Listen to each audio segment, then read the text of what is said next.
Welcome to the channel. If you connect with stories that cut deep, real emotions, raw betrayal, and the quiet power of moving on, you're in the right place. Subscribe and turn on the bell so you never miss a story that just might feel a little too real. Let's begin. She left for another man, then came back in tears.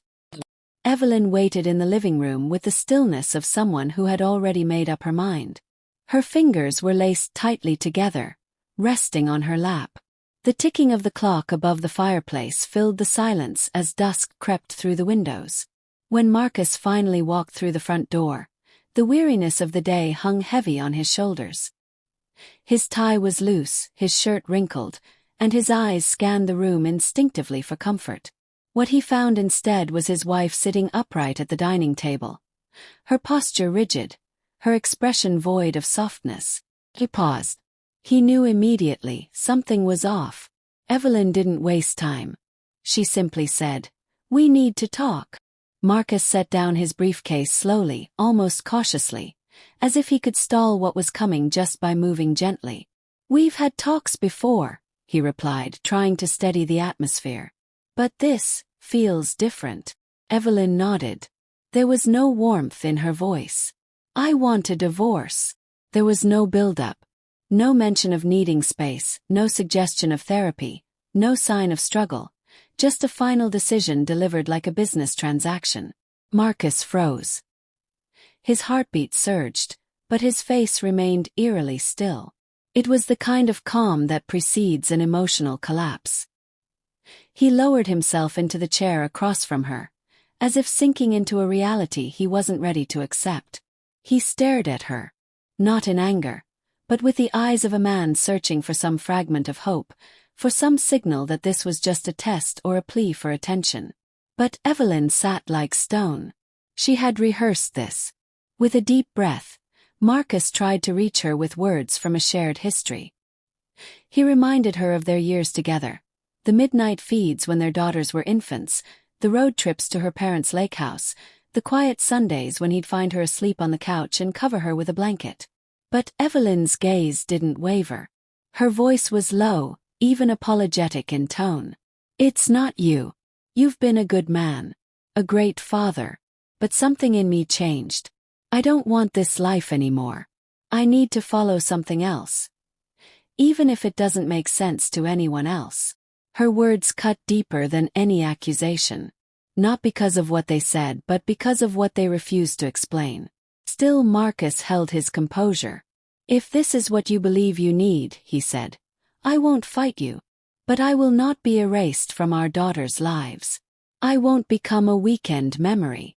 Evelyn nodded, seeming almost relieved that he wasn't going to shout or beg. But her relief revealed something else, a quiet guilt, because it meant she had expected resistance.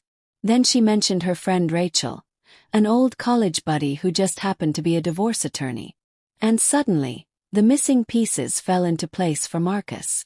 The whispered phone calls, the coffee outings just with the girls, the sudden legal language she now used. She'd been planning this for months. They discussed the legal separation, 90 days. Evelyn explained that during this period, they could see other people without legal consequence. Marcus didn't respond. It was a cruel thing to hear from someone who just shattered your life, but he nodded. They talked about the logistics, custody, bills, who'd talk to the girls, what to do about the car. Evelyn suggested he move out. He agreed, but insisted on being present every Wednesday and Sunday for dinner. When he asked if there was someone else, she looked away and said, "It doesn't matter. This is about me." That alone was answer enough. That night Marcus didn't sleep. He sat on the couch with a pillow and watched the ceiling until the sun came up. Evelyn lay in the bedroom, silent. The next morning he made pancakes for the girls like he always did. He smiled and listened to them laugh, but inside it all felt hollow.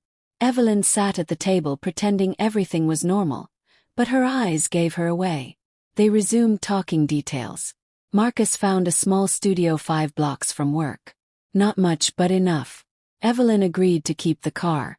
She'd have primary custody, but he was free to visit any time. They talked about finances. She claimed she wasn't after money, only what was necessary for the girls. Still, every agreement felt like another thread being snipped from the life they once shared. Later, he found an old notebook where he used to jot down everything from to-do lists to random thoughts. He impulsively began writing names, just to feel like he still had options. Women who once showed interest.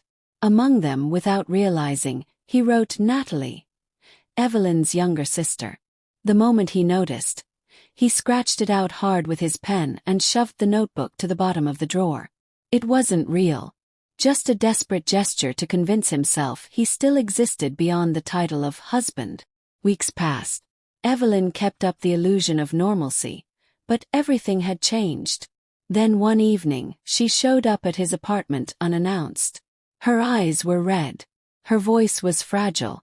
She confessed. There had been someone else. A man named Jordan.